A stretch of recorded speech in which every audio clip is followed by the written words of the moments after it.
getting out to all the areas. That was another thing. How do we get out to all the underlying areas?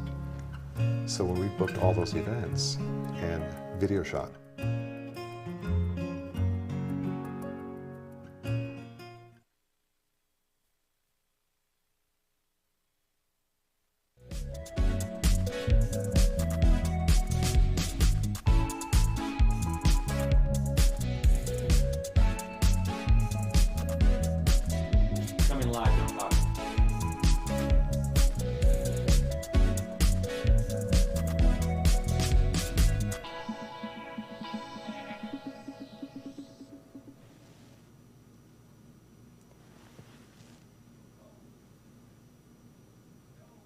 Go.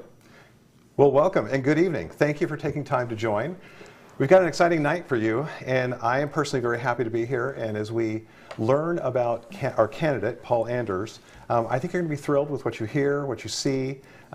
So tonight is brought to you by the committee to elect Paul Anderes, and we are here tonight with a conversation with Paul Anderes. And Paul, it is fun to be a part of your evening. Thank you for allowing me to host this night with you. So thank you. I'm looking forward to this. Yeah, I am too. And I wanted to mention too to the viewers who are watching us, we are live. And so as you hear a comment, or maybe you have a question that you'd like to ask, or one of Paul's comments sparks a question, feel free, jump in there to the comment section, and we'd be happy to read your question online. We have people who are going to feed those to me here in the computer. Also, remember, keep your comments respectful, but don't worry.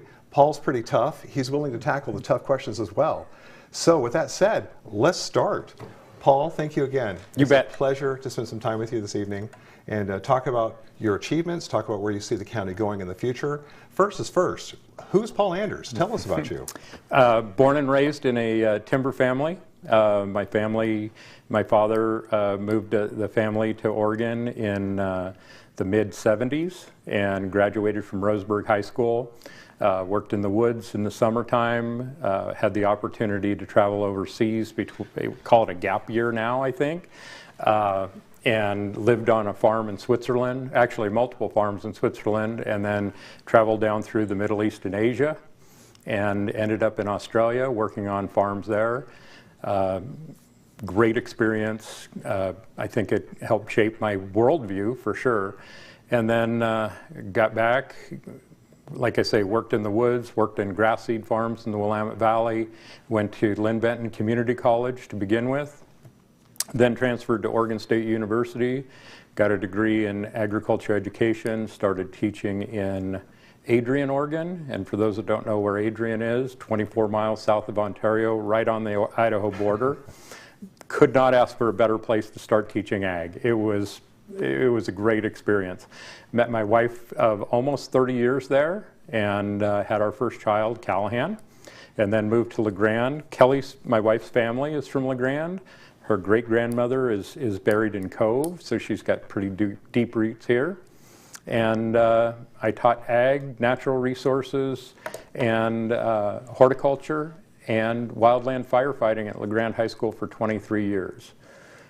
Fortunate enough to be, when I retired from that, elected to the commission and been serving Union County for the past almost 4 years now. Paul, you've had an exciting life, I tell you what. Now, I did not know you were a world traveler. Yes. So that's good to hear. You know, also, you've got a small farm here, I believe. Yes. And you are a goat extraordinaire. You used to raise goats, I believe. We used to, yes. Yeah. So my children in 4-H and FFA, both of them were very active. My daughter had a purebred sheep project, and we thought it would be a good idea to not have our kids directly compete with each other.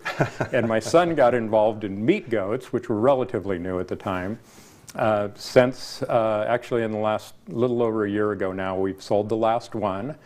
And we have one steer that we have on our place, and I had a health issue and decided I needed to walk more, and my wife and I ended up getting not one but 2 German Wirehair pointer puppies. So that takes up a fair amount of our time. And love to ski, Anthony Lakes, which and I actually had to look fairly closely on a map.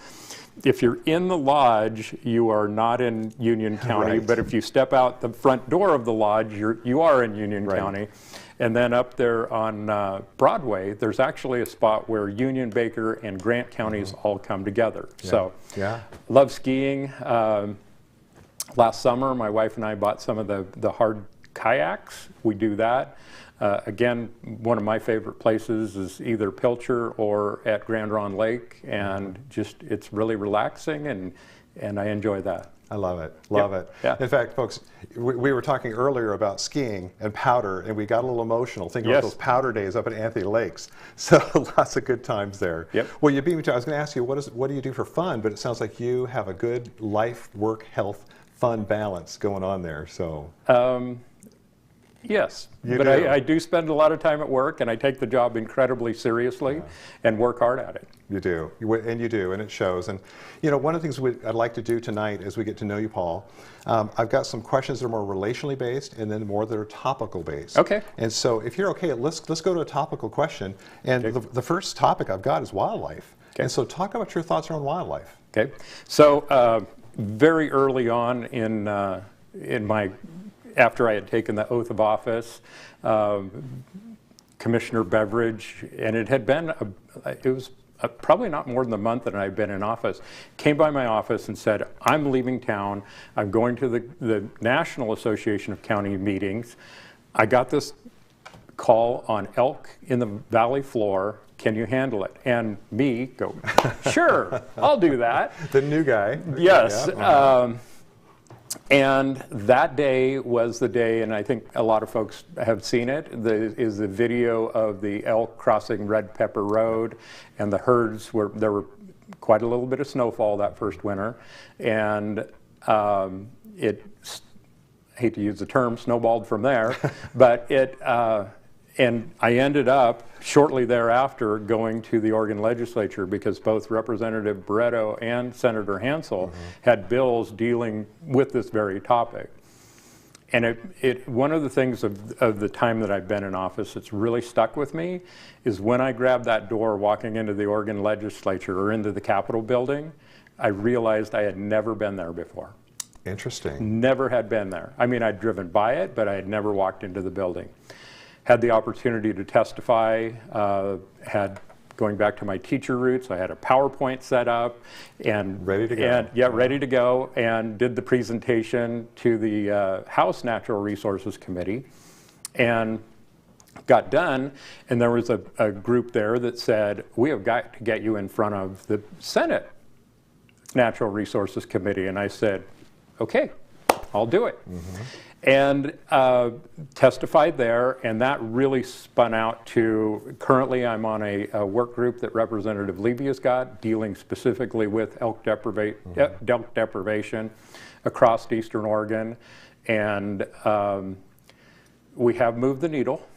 We've got some things going on now that help alleviate some of the pressure of the elk on farm ground, but it is such a multifaceted problem that it's not one solution that's going to take care of it. Sure. And for me, I mean, growing up in an outdoor family, I mean, incredibly majestic animals, and seeing them hit on the highway or being chased off because they are doing damage to the farm ground is troubling. So I'm working to figure out some of the better ways to move forward that. And like I say, we have got some really good solutions, but it's not 100% yet. But you're making progress. Yes, and I think, certainly. I think we who live in the valley, and many of our viewers live in the valley, we appreciate that progress that's being made, because we also see that as well. Talk about the wolf compensation, the non-lethal wolf compensation. Right. So again, Representative Levy introduced in the short session an increase to the non-lethal wolf compensation that's paid to producers either to prevent or to pay them for actual losses, compensated losses, to include death losses. I like that it's non-lethal because it's, I mean, there are a lot that say, oh, shoot them. Again, we're probably not going to be able to shoot our way out of this problem, which is not an original thought to me, but I've had some conversations with some folks that are dealing with this. So how do we go about co-mingling with the elk? And the producers really can't take those financial hits, And if we can do things to mitigate that prior to the attacks, I'm all for it. Sure. And really trying to push that forward through the legislature as well. Well, and I think, again, you're on the right track, and it is a hot topic. Again, our viewers, we may get some pretty tough questions around this whole wolf issue. Right. Especially we who live in Northeast Oregon, and I thank you for the way you've approached this. You haven't backed down from it. You're moving forward with it and tackling it head on. And so we thank you for that. Let's talk a little bit about Association of Oregon Counties, the natural resources, federal lands, county solutions, and transportation. There's a lot in that. Yes, there is. is. So we don't have all night. Right. But I love your passion too. And for those, again, who are watching from home, if you have not had a chance to sit with Paul, passionate, has got a lot of thoughts on where he would like to see things go. So tell us in a nutshell, what do you think about that? AOC is a really strong, good advocate for counties. Every one of the 36 counties in Oregon participates in AOC. The county solutions, I was in a meeting this morning, it was a Zoom meeting, and really talked a lot about the projects that are going on around the state, but really have some commonality. Veterans housing was one of the topics today, and Gus Chachas from GCT Land Management, who did the Veterans Village here in La Grande, spoke, and that project is really gaining a lot of traction across the state. Mr. Chachas and his company is in the process of building a similar, a little bit larger facility in Baker, and has got plans for a Malheur County, Ontario project. And the commissioners from across the state are very interested in how do you do this, how does it work, and he's just said, here's how it works if I can be a resource, which was really, really good. The other thing that we tackled this morning was workforce housing, and La Grande, Union County, Union, Imbler, Elgin, none of those places don't have this problem, and that is housing. Sure. And to highlight that, it's been probably a couple years ago, Jeremy Davis from the CEO at the hospital called me and said, I need help. I've got people that can't buy, build, or rent, and we're not able to attract the people that we need here. And it wasn't just medical providers. It was everything from entry-level positions to specialist physicians that were having these issues and trying to find a place to live in our communities. Working as hard as we can on that, and part of it is again a multifaceted problem, and it does cause some issues on trying to figure out how to best move that growth forward without ruining the quality of life that we have here. Right, and I think you hit on something interesting too, because when we look at Gus and his work in our community, we see what's happening in other counties as well, especially with this topic of housing. We see home values going up so high, it's become difficult to afford, and yet you do have a unique way of finding these partnerships with local people who are helping solve these problems. And I'd like to call them issues, but they're problems. I mean, they are real problems that we have to face. It does affect even our growth ability. So again, thank you for your attention to that, because clearly we are seeing some results from that. Okay, let's go to a relational question. Okay. This is one that has been asked, I think, of you before, but when you look at your experiences through life, your upbringing, your education, all of that, how do you feel that impacted to where you are today as a county commissioner? Well, like I started out, I grew up in a forestry timber family. My father graduated with a degree in forestry quite a while ago. He's passed now, and it was ingrained in me and my siblings that multiple use was the model that was designed especially for federal grounds, and I really appreciate that. There are places here, and the Eagle Cap Wilderness it comes to mind very quickly, that need protection forever. I don't argue that ever. I cherish those places. Yosemite National Park. I grew up in Kings Canyon National Park around the redwoods. But on the same time, there's highly productive timberlands that can be used to supply raw materials for our nation. And that really was part of the basis. And then, like I said, working in plywood plants, going through college, working in the grass seed industry, and then working in the woods, setting chokers, dirty, rough. Dangerous job too, yes, by the way, yes. sure. But you know, looking back on it, I didn't realize it at the time, but that was the heyday of logging in Oregon, and I was part of that, what is now history of Oregon.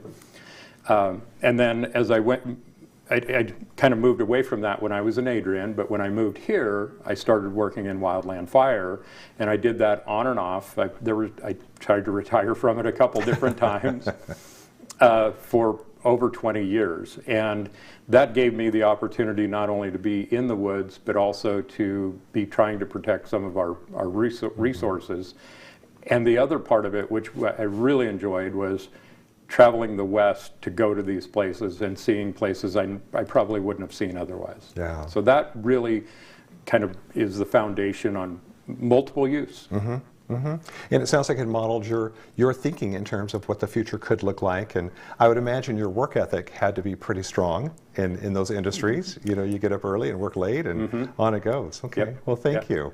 Okay, well, let's go to public safety as far as the topic, and talk about, we've got the opioid issue, we've got mental health, justice center issues. Safety does look a lot, is the word different? Than it did, say, 5 years ago. Oh, yes. So talk about that. Okay. Sure. First of all, kudos to Safe Communities Coalition and CHD for the open house they had last night.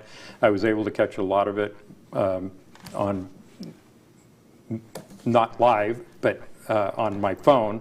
I had the opportunity to go to North Powder's FFA banquet last night, and I had committed to that before, but not that the one was more important. Love those guys. So North Powder, great community. Yep. And the things that those kids are achieving down there are really impressive. Yes.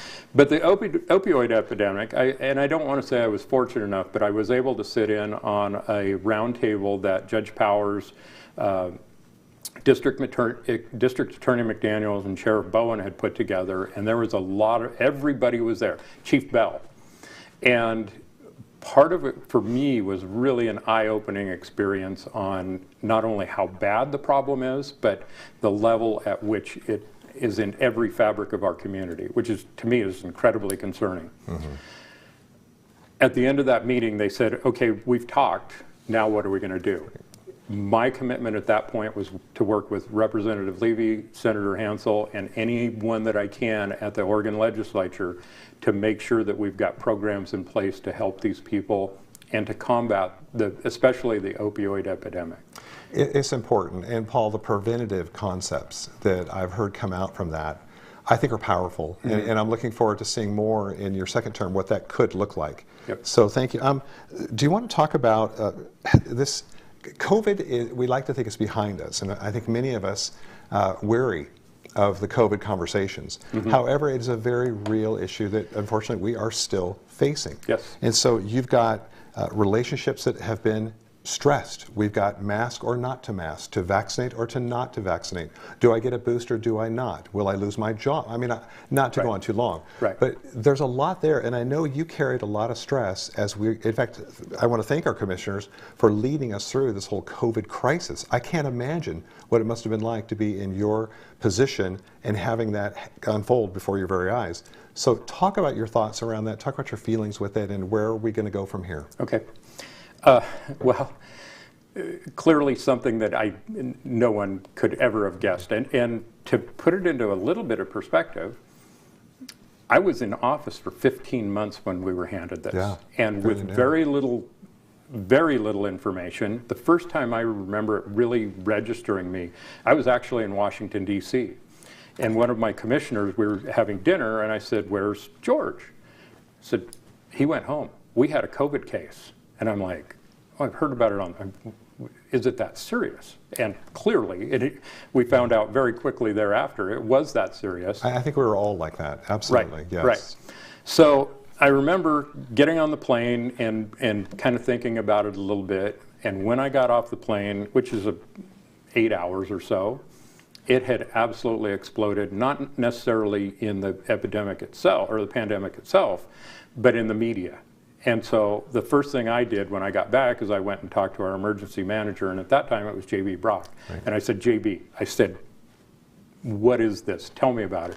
He says, this has potential, because we didn't know at that time, sure, to be the worst thing we've ever seen.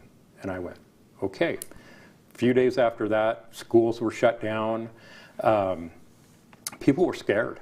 People were incredibly scared. Union County was in a fairly enviable spot for quite some time, from March until June. We had the outbreak. People were more afraid. We were trying to make the best decisions that we could at the time with the information we had. We developed some really strong relationships, and again, it was Grand Ronde Hospital, CHD, public health, and emergency management that really helped us, I think, get through that initial outbreak. And then after that, it still was daily. What was next? It was like at least couple days, if not every day, something new was coming. Masks on, not masks. Sure. Do they work? Do they not work? And again, I don't want to argue that right now, but I will tell you that I have never been anti-mask. Okay, never have been. I believe it's a choice, and I'm more than happy to take heat over that one, because it's the way I believe. The other part is on vaccines, never have been against vaccines. I've been against mandatory vaccines, and I draw a distinction there. I have no problem saying this to anybody that wants to listen. I am fully vaccinated. I had the original, I had a booster, and I've had a second booster. Conversation that I had just last week with my primary care providers, because of my health conditions, suggest I get the fourth booster. I'm going to schedule that. I have no problems with vaccines. So, which is important for our voters to know. But I also think too, you've made a comment here that we need to expand upon, excuse me, the concept of mandating. Mm-hmm. So talk more about that, because what I heard you say is that you don't have a problem either way. If you get the vaccination or you wear a mask, that's fine. And if you don't, that's fine. Because your word mandate. So talk a little bit more about that. Well, I mean, and part of it is, and we look at the things that are mandated in our world, whether it be seat belts, things like that. Are there still people that don't wear seat belts? Certainly. I wear my seat belt all the time. And part of it is, I think that, and again, I don't have any facts or proof behind this, but I think when the mandates came out, especially on the vaccine, and people were potentially going to lose their jobs, they really bowed their neck, because they saw it as an infringement on their rights, which I understand. Again, for me it was a choice. For another person, it may be a completely different choice. Mm-hmm. And that's, call me a libertarian if you have to, but I don't want to make light of this, but it's that we live in a free country, and even you have the ability to make your own decisions, and the mandates really bothered me. Yeah. And I think what you said is important, especially for your voters to know, is that when it comes to this mandate, quote unquote, you are not a fan of that. And the concept is, we live in a free society, a free country. We all understand the risks, and we have to make those decisions accordingly. Mm-hmm. And so, okay, thank you. I know again, that may be a harder question, but I'm curious to see what kind of questions come through for that. Yeah. And so, okay, let's go to a little lighter question. Okay. Talk about what you believe is one of your greatest achievements as a county commissioner. Oh, gosh. I would have to say that the relationships that I built, and I've worked really hard at building those relationships, whether it be the department heads at Union County, and not all of them. The structure of the commission is that we each have portfolios. We have a work session every year, and we talk about which areas that, and there's a little bit of a shift, but not a lot. And it really helps each of the three commissioners to concentrate on that area. Any one of the commissioners can take up any topic. No problem with that, no restrictions at all. But sometimes, especially when a call comes to the front office, it goes to the person that is the liaison for that particular area. Beyond that, the relationships that I've made with other county commissioners across the state, in particular Eastern Oregon. I'm chair of the Eastern Oregon Counties Association, incredibly honored to be leading that group. I think we've done some good work. It's one of those that I suspect a lot of folks are not especially keyed in on, but we work on, one of the big things that we've been working on is the Blues Intergovernmental Council. And again, shortly after I took office, the federal government withdrew the Blue Mountain Forest Plan that they had been working on for quite a number of years. There was a lot of objections to it, and they said, we're going to scrap it and we're going to start all over. From that came the Blues Intergovernmental Council, the BIC, and it was county commissioners from Eastern Oregon counties affected by that have land in the Wallowa-Whitman, the Umatilla, and the Malheur National Forest. And it's counties not only in Oregon, but also in Washington. They're not nearly as involved because they don't have quite the land mass. And one of the things that came out of the original plan that I thought was lacking was the socioeconomic portion of it.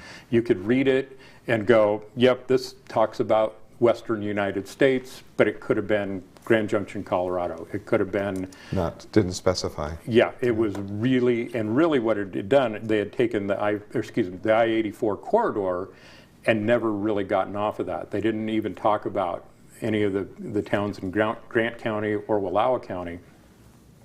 So as we went through that process, the Forest Service said, how do we do this? And they brought us a model that had been used in another place, and I said, man, that's great, we should do this. And I was elected as the chair of the Socioeconomic Subcommittee, and I remember this very vividly. The Deputy Regional Forester for Region 6, which is Oregon and Washington for the Forest Service, looked at me and said, we're not going to do that. And I thought, maybe we haven't made as much progress as I thought we had. And she said, we heard you. We want this to be done locally. So my next step was to take this plan to Eastern Oregon University, the REV Center, Rural Engagement and Vitality, which at the time was relatively new, and said, this is the model we're looking at. Through Wallowa Resources and the REV Center, they put a contract together. Eastern Oregon Counties Association supported it. The Forest Service supported it at a very high degree. And that report, I've seen the draft of it, is illuminating. And it really illustrates the effect of federal policy, whether it be water or grazing or timber harvest or recreation, and the effect that it has on our local communities. And I'm really excited to see the final product. And while it's not quite done, I want to see that finish. And then that information used to make or build the next plan. Which leads me to my next question. And you know, Paul, what we just heard too is there's a lot that goes into this county commissioner position. And there's a lot of organization, there's a lot of networking, utilizing partnerships. And so we're going to go to a break right after this question. Okay. So the question really has to do with your partnerships. You've mentioned Gus Chachis, you've mentioned our district attorney, you've mentioned some of the other county commissioners. With so many government offices siloed, at least it appears to an average voter, that they're somewhat siloed. How have you been able to bring these people together for a common good without getting too much in the party line mess? No, I get that. A family friend was a county commissioner a number of years ago. And actually, her brother-in-law and I were really good friends in college and college roommates. And so I reached out to her and I said, what advice have you got? And she said, you've got to take the first step. And I've read that multiple times, and she put it in writing, which was really nice. Yeah. And said, you've got to go to Salem, because the people in Salem, because of the way our especially the representatives are concentrated in one area, they might not know about North Powder, Oregon, And the more Elgins, importantly, the Emblers, the yes, unions, of course. exactly. Sure. Cove, Yep. yes. Perry. Thank Yep. you. You've got to be the advocate. You've got to be the voice. And part of it is building those relationships and talking to those people so that they know what the issues are here, so that when we do come to them, they understand our perspective a little bit. Sure. And I really worked, I kind of use that as a model. And through the COVID in particular, the governor's office built pretty strong relationships there. I was in meetings with them all the time. Didn't always agree with them, but we were able to have adult conversations and walk away without calling each other names, which I think is incredibly important. That really bothers me. The commissioners, one thing that we've done is AOC, which we talked about before, Association of Oregon Counties, has what they call county college, and all of the new commissioners are invited to attend. I was able to attend, Commissioner Scarfo, and we became really kind of a freshman class together. And I know I'm going on a little bit too long, and I apologize, but at one of those, I was sitting having lunch, and this commissioner sat next to me, and she said, "You know what I really wish they had here?" And I said, "No, what?" She goes, "An exchange." And I looked at her and I said, "Are you serious?" And she said, "Yeah." Just like that. And we forged that friendship and the plan, and that county is Multnomah County. Interesting. How am I supposed to make decisions and advocate for my county when I don't know what they're having to deal with? Sure. I mean, and it's easy to use them as a punching bag, and they've got those problems. You know what? There's not many problems that they have that we don't have, just on a much smaller level. Sure. And COVID derailed it, and we met last fall in person, and we hatched this plan. We're going to do it this summer.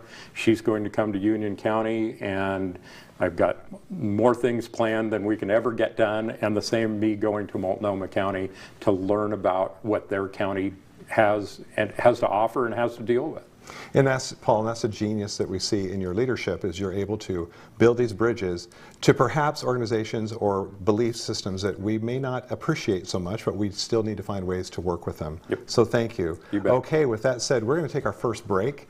As you can tell, we've had some good conversation with Paul Anderes, and we're looking forward to coming back for a few more questions. So we'll take this quick break and come right back. Thank you. Obviously, when Paul took office, they didn't realize what the world was going to look like, and everything got turned upside down. They didn't blink. Him and the other county commissioners, they went to work every day. They did their job.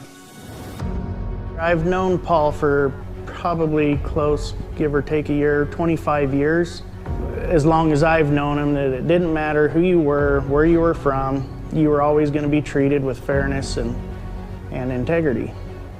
He's a leader in my mind that is willing to listen to anyone about anything. Last year, our fuel levels for our emergency vehicles, such as planes and firefighting, was alarmingly low at our airport. Paul went to our state leadership and lobbied for us to get those emergency fuels restored, which allowed us to continue to take care of the members of our community and to fight local fires. I think Paul Anderes did an amazing job representing local small businesses. He worked directly with the governor's office. He advocated for the small businesses. He made sure that we could open all these businesses safely, as soon as possible, and with local control, and I really appreciate that. Throughout Commissioner Anderes' time in office, he's been a supportive role, he's advocated for search and rescue, and he's been there boots on the ground when needed. Relationships between our medical providers, the county commissioners, our emergency manager, and the hospital have all been improved because Paul has listened and responded to the needs of our community. The relationships that Paul has worked really hard to develop in our community, such as like the road department, public works, they've got new trucks, snow plows, chip seal equipment. Paul Anderes, a man built on integrity, character, honesty. 100% support this man, endorse this man, believe in what he's doing for our county and what he will do for our county in the future. Vote. Vote. Vote Paul Anderes. Paul Anderes. Paul Anderes.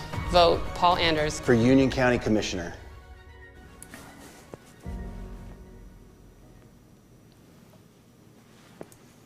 All right, welcome back. And we are back with Paul Anderes, who is running for Union County Chamber, I almost said Chamber of Commerce, forgive me. County Commissioner, position 1, and tonight is brought to you by a committee to elect Paul Anderes. And so thank you again. I know how busy you are. I know you've got a lot going on. So let's get back into this. Okay. We've got some topical and we have some relational. Why don't you pick? What would you like? Probably like to talk about a little bit of the business support and the different acts that have provided Union County money. Yeah, and there's a lot going on there, and some big decisions that took place. So please, talk about that. So 2 different federal acts that provided money. First was the CARES Act, and that was the first COVID relief.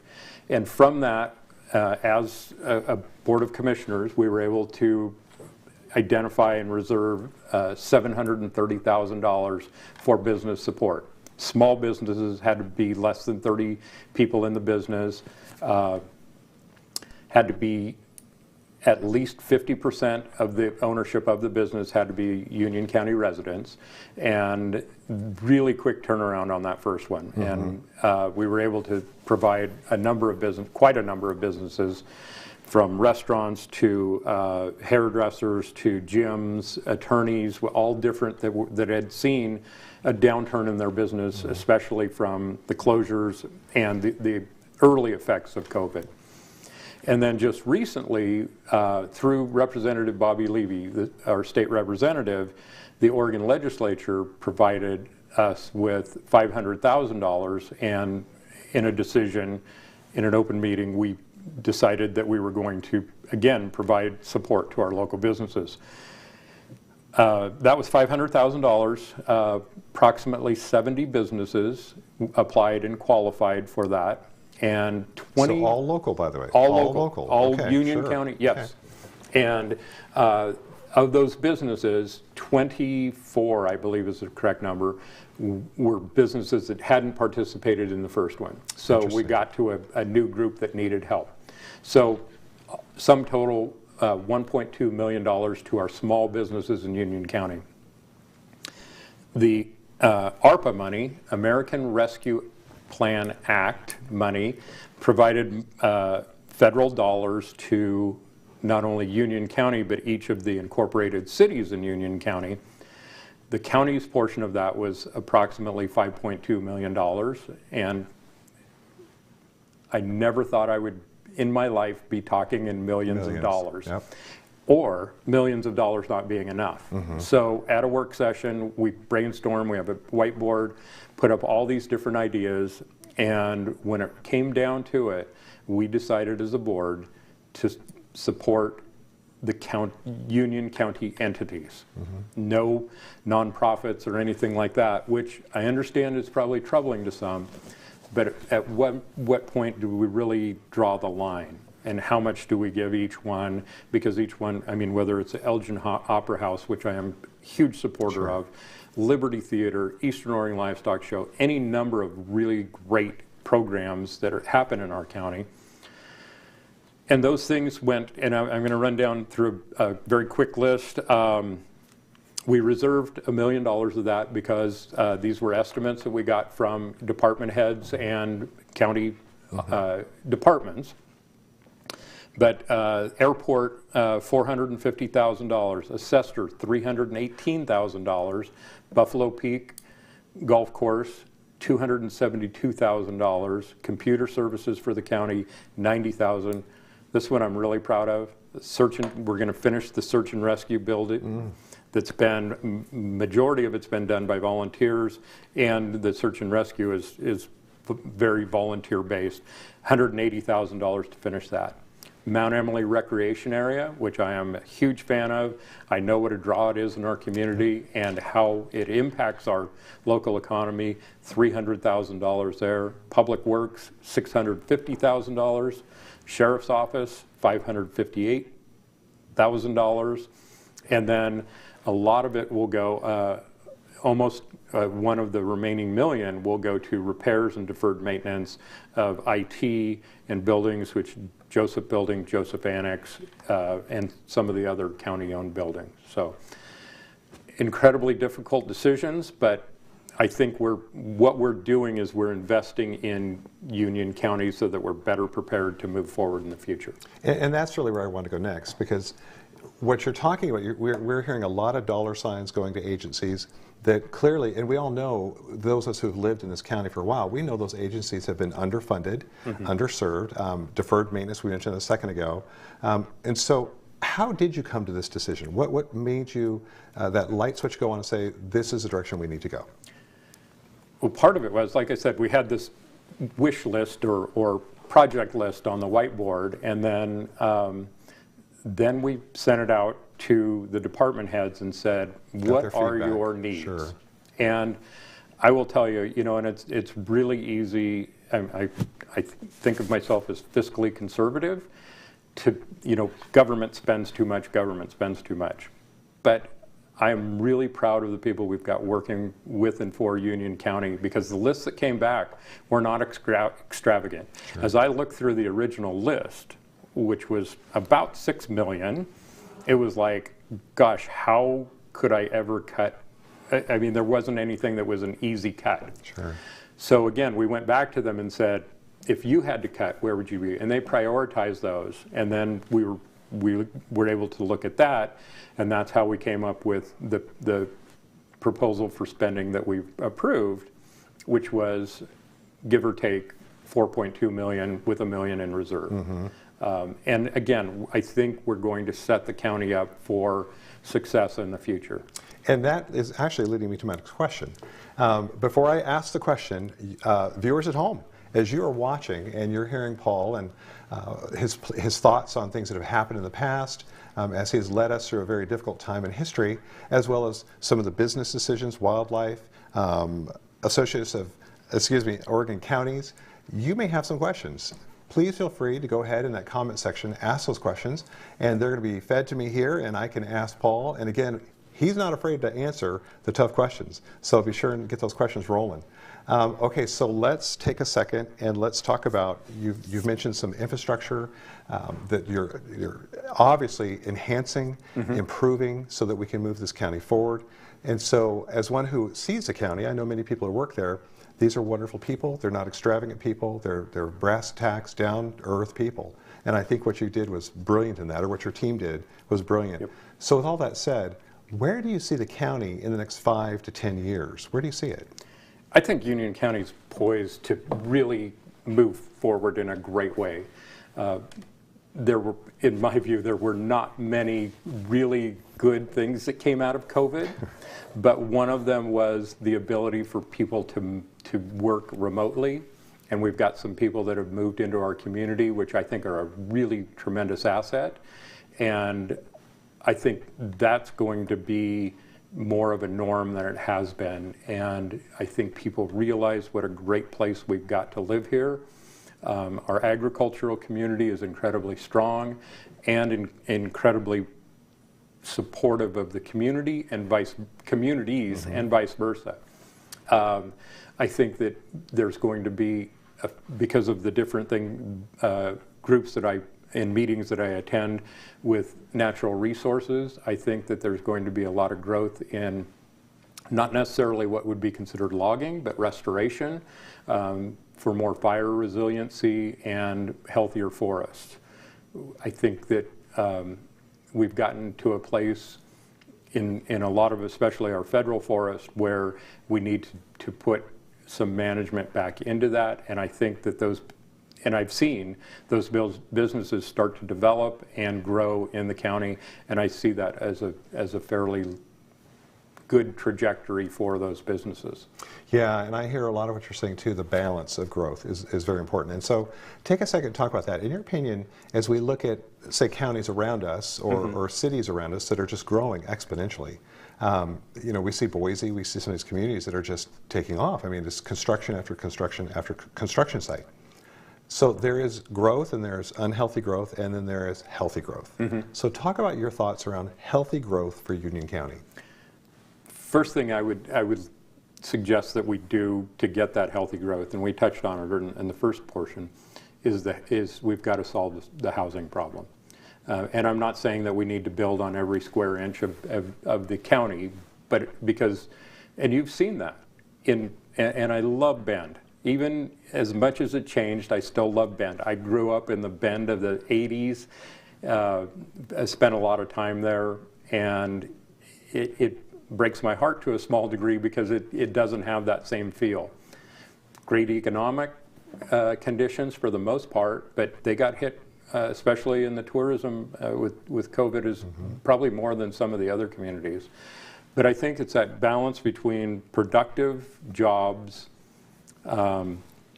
housing that's substantial enough to support those families that are working and living here, and the schools too. I think we've got a really gem of a place with Eastern Oregon University. We've got a hospital that I have personally have a ton of faith in, and I think all of those things are keys to that measured growth. I think the voters who are listening today would agree with you, especially when you look at our hospital. We've got phenomenal high schools, grade schools, elementary schools, junior high schools. We've got industry. We've got also a lot of the smaller communities, and I don't mean that in a negative sense. Not at all. It's just how the large community versus the smaller community. How do they fit into this, Paul? Because your job, if you will, is to not just reach the LeGrand Union area. It is, we've got, as we mentioned, Ambler, Elgin, North Powder. You mentioned Perry. Yeah. Good for you. Yeah. So how do we bring them into this thought with healthy growth? And then we're going to go to a question that just came through. So Okay. talk about that. Just how do we bring all that in, all those folks in? Okay. Well, part of it is, and what we did as the three commissioners, when Commissioner Scarfo and I started, both at the same time, was take a look at the communities in the county, and we decided who was going to be the liaison for those communities. I'm fortunate enough to have Elgin and Ambler as my liaison. Commissioner Scarfo has, and I apologize for not mentioning this before, Somerville. Of course. An incorporated city. You know, they're right down the street from you and I, by the way. Yeah, Yes. not far, yes. Somerville, LeGrand, and Island City, and Commissioner Beveridge has Cove, Union, and North Powder. And I am just having a panic attack here thinking that I forgot someone. Perry is not an incorporated city, so we don't have an official liaison there. Sure. But, and while I don't make every council meeting, I try to help them out. During COVID, some of the smaller towns didn't really have capacity to get through some of the funding that was coming through. We were able to help them through that. I will tell you that I've got really strong ties to Elgin, and again, don't make every commission or council meeting, but I try to make every one. And really, not that I should have a favorite, but Elgin has got a really big soft spot in your heart. Exactly. There you go. Exactly. I love it. Yeah. Yep. Hey, let's go to this question, Okay. and then we're going to go to another break. Okay. So the questions come through. What are your top priorities? In fact, that's funny. We talked about that earlier. So thank you for sending this to us. What are your top priorities for Union County moving forward when you are reelected? Okay. Natural resources, again, getting that forest plan, because it has such an impact on our local economy and really the culture of our communities and the county. The other would be to really continue to advocate and promote the people and the issues of Eastern Oregon. When we talked about advocacy earlier, I didn't even mention, the state advocacy that I've got really strong connections with Representative Levy and Senator Hansel. The agencies that I work with, I've got good relationship with the Oregon Department of Fish and Wildlife, Oregon Department of Forestry, Forest Service locally. Some of those folks are not only people that I work with, but people that I socialize with too. And I think we're, especially in the federal realm, they've had a lot of retirements recently, and that concerns me because we're losing that historical knowledge. Sure. Really continuing to work on improving the airport. We were able to get the funding and rehab the runways.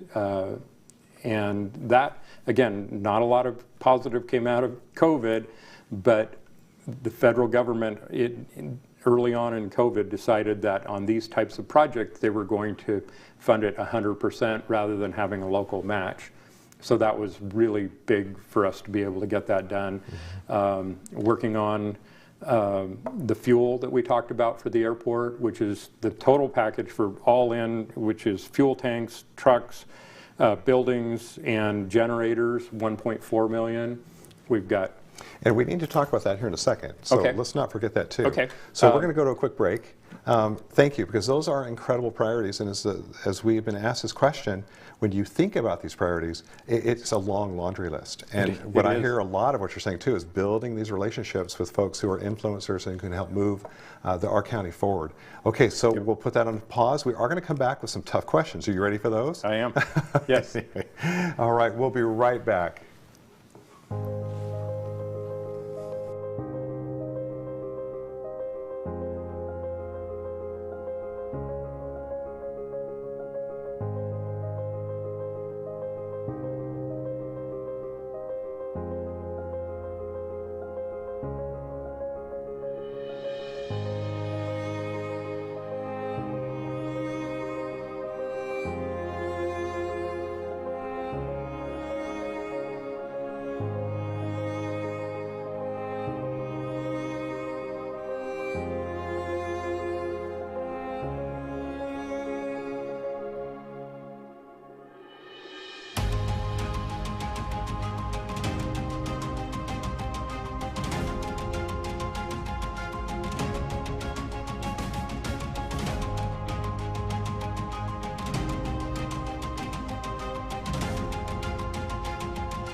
Beautiful images of the region we live in. We are truly blessed to say we live in Northeast Oregon. And we are here with Paul Anderes and having a phenomenal conversation. So for the remainder of our time, we've got a lot still to go over, and so we're going to try our best to get through it. Okay. One of the things, though, I want to go back about to talk about the airport. Okay. And then we are going to talk about some naysayer question type issues that I'm good we with that. could go over. Yeah.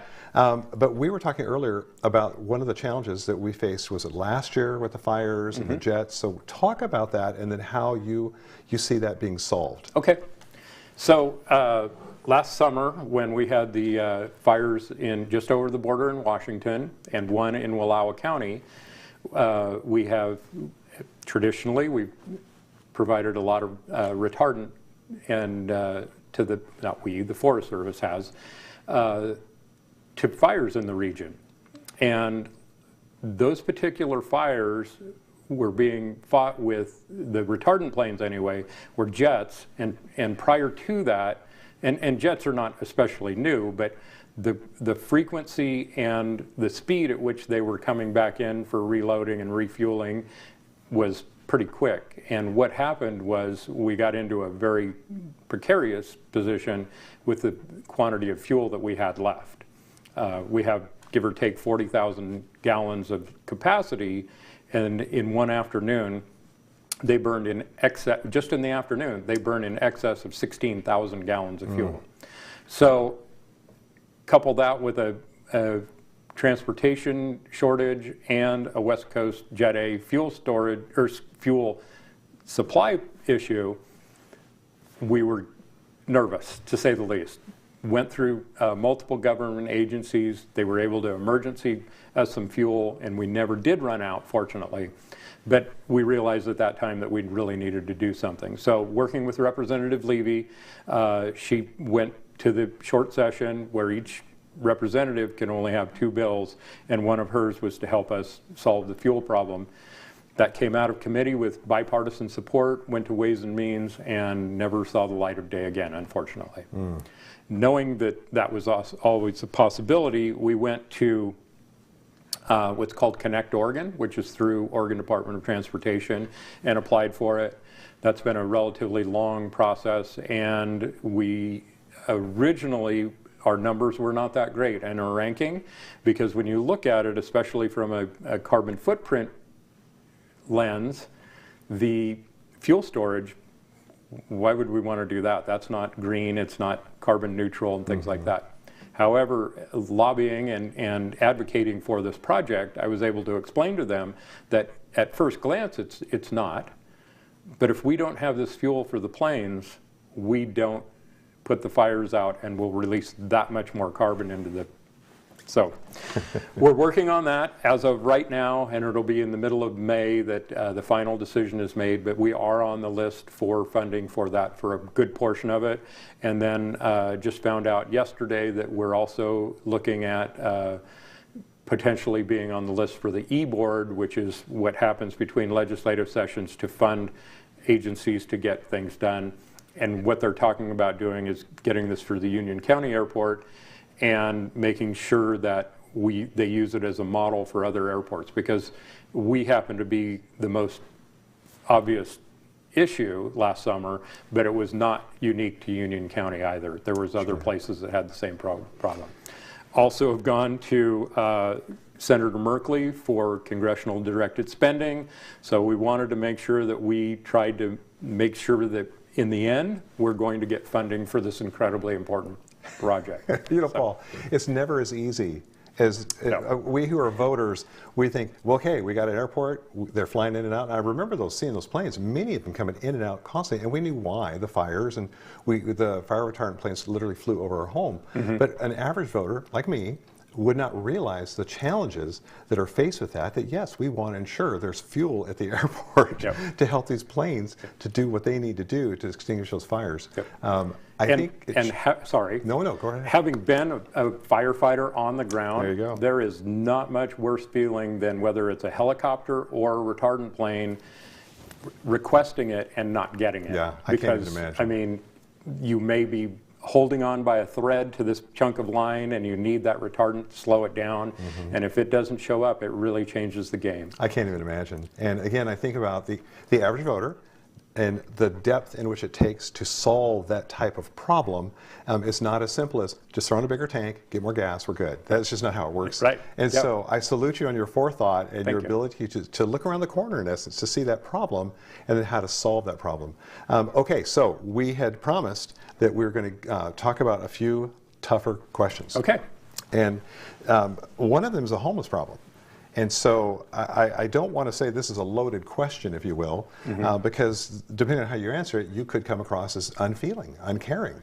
Another way you would answer it would be harsh, quick, and just whatever that could look like. And so we are seeing an uptick in the homeless who are in our county.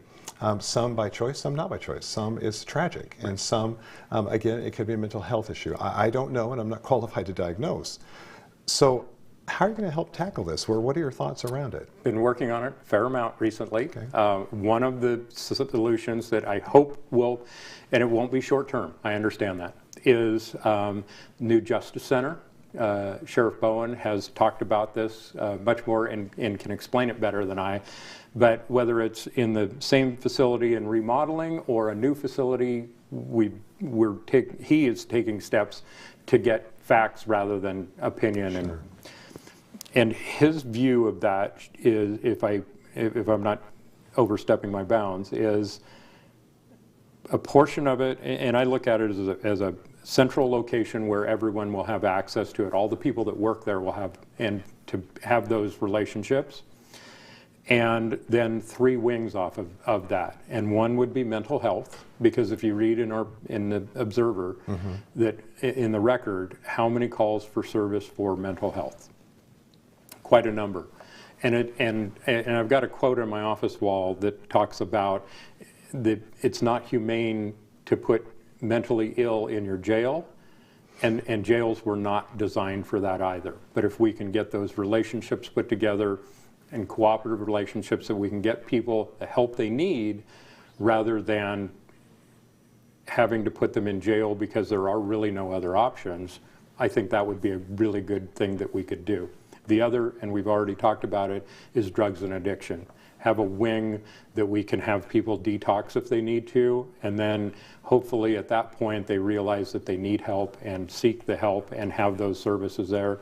And then the third wing would be a traditional jail for people that do bad things. Sure. So that's one solution. The other is, and it goes back to the question of housing, because if everyone regionally and even statewide and nationally, incredibly tight housing market. And how do we get to a point where we not only have affordable housing, workforce housing, and housing that for vacations and rentals and all those things? So again, multifaceted, but keenly aware of it. And I think that too, we're not unique. I mean, it's easy to point to our friends in the metro areas and say, look how bad the homeless is there. I think we're a microcosm of that same problem. And I had conversations with Sheriff Bowen, Chief Bell, and city officials as well on how do we do this while being compassionate without being enabling. Yeah. And that's really a difficult line to walk. It is, no, and even when you look at a general voter, someone like myself or my neighbors, these issues they're not as cut and dry, and we all understand that. I think what frustrates voters, and this is a question I want to ask you too, what frustrates voters is when we hear a lot of hypothetical conversation that really is more meaningless than it is proactive or looking for an end result. And so as a county commissioner, one of the things that I think we've observed from you is you are very results driven. And so do you have a way to measure the success? I know you're working with Cody Bowen, the concept around helping folks in those different areas, those different wings. Do you have a way to measure the success of this idea? And I hesitate to call it a program. So it's not necessarily a program, right, but this concept that you're proposing, how will you measure the success?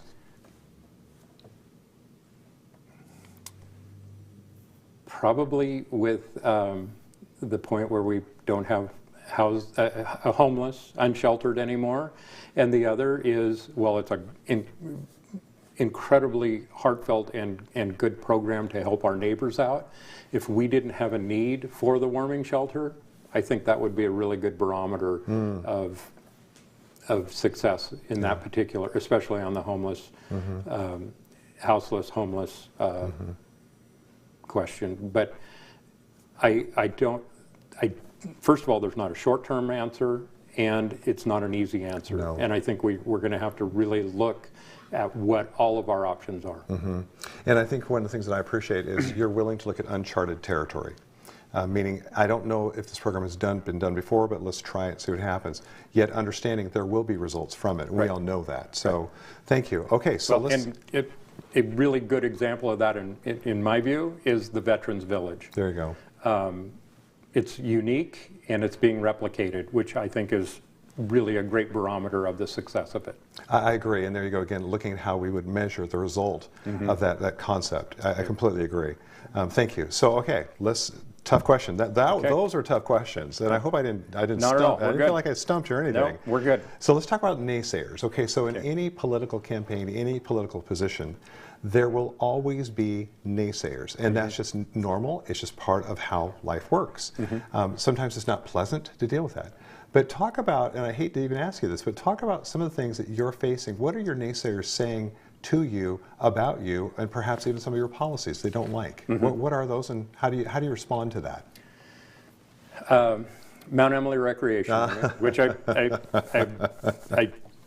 think it's incredibly important that we talk about that. It is. I don't mean to laugh. I Oh. happened to sit in on that meeting and heard some of that. And so, Right. yes, please go ahead. And part of it is, and I go to a lot of meetings with the Forest Service, Oregon Department of Forestry, the Nature Conservancy's in on those. I'm part of the Northern Blues Forest Collaborative, where we look at projects on federal land and some private land, and we try to get the best science, best data that we can on it, not necessarily science, but the best data and best practices. And those are the kinds of things that I saw going on in the planning for Mount Emily. I will also tell you, and this is a little bit hard for me to admit, I am not always the best communicator. Sometimes I think that I'm communicating when I am not. And I have So had, you're human. Thank you. well, beyond that, I've had people that are very close to me say, you're the worst kind because you think you're communicating and you're not communicating. And I am very reluctant to make campaign promises, but one of the things that I am planning to do is I'm gathering a list of emails, and I will be putting out more of a, call it a newsletter, an update, so that people are more engaged if they want to be. The other thing is we have meetings that are, I think that we're probably going to maintain a hybrid model, and I know that 9 o'clock in the morning on a Wednesday is not necessarily the best time, but part of that is to do with staffing and how we conduct business. And then the other is some of the other naysayers were through COVID, and it was difficult for me. I had, and I wouldn't call it hate mail, but incredibly critical letters and emails from people that sat at my dinner table in the past. And that was, I mean, I took that to heart. The other part of that was the deaths. Every single one of them was heartbreaking. And not to minimize any of them, but I had a former student pass that was, it was tough to deal with. Could I have done more? Could I have made a better decision? In the very end, though, I made the very best decisions that I thought I could with the information that I had at the time, and I continue to do that. And there are not any decisions that I've made in the past 3.5 years that I would go back on and make a different decision. I pride myself on reading the information, being prepared, asking the questions, and making decisions based on that. And I think that's all you can do. And so I think that's a pretty tough question. Thank you for the answer, too. I think you nailed it, actually. We are approaching an hour, a little over an hour. And so I also want to be sensitive to our viewers at home. And so with all the questions we still have to go through, I think what this does is it shows the complexity of this position. And as we think about our county commissioners, and specifically your position, I think we can all see that it's not just as simple as show up to a meeting, make a decision, yes or no, moving on. It's way more than that. You're not a social worker. You're not this. You're not that. You're a county commissioner. And with the budgets that you oversee and the people you work with, the 3 commissioners we have in our county are extraordinary. And we're grateful for the leadership through COVID. And what I'd like to do is, again, if you have questions at home, please keep them coming. There are some. Unfortunately, I just don't know how we're going to get to these. But what I'd like to do is I'd like to wrap up with hearing from Paul and hearing from him directly to you as a voter why you should vote for Paul as our county commissioner. And so, Paul, I want to give you that opportunity to look at the camera, I think behind me, and just tell these folks at home, tell the folks at home, the voters at home, why should we vote for you? Well, as noted, I'm a student of this particular job. I read an incredible amount. I reach out to those people that I think I need to influence to make the decisions that are ultimately going to affect our community. Every single decision I make, I have the best, from my perspective and the information that I've got, the best decisions for people in Union County. I absolutely love the job, and I hope that I'm able to continue to advocate and lead for the people of Union County. Wonderful. All right. Well, Paul, thank you for the privilege of sitting in with you tonight. Thank you so much. I appreciate your time. And again, at home, you had a chance to hear from Paul Anderes himself, from the heart to you, the voter in Union County. And you're about to make a very important decision coming up here during this election. I wish you the best. I would also encourage, if you have any questions for Paul, he is open to answer those questions. He responds to voters' emails pretty quickly. We actually talked about it a second ago, that he gets a lot of email, but the ones that are his priority are those from our local folks here in our county. And if I may, yes, PANDERES at union-county.org or 541-963-1001. There you go. I've also got a website for the campaign, paulanderesforunioncounty.com. Feel free to try to reach out, or not try to reach out to me and contact me there. I will do my very best to, or if you see me on the street, generally I'm not too busy to visit. I love it. All right. Wonderful. Thank you. Thank you. Okay, thank you for tuning in. Have a wonderful evening, and thank you.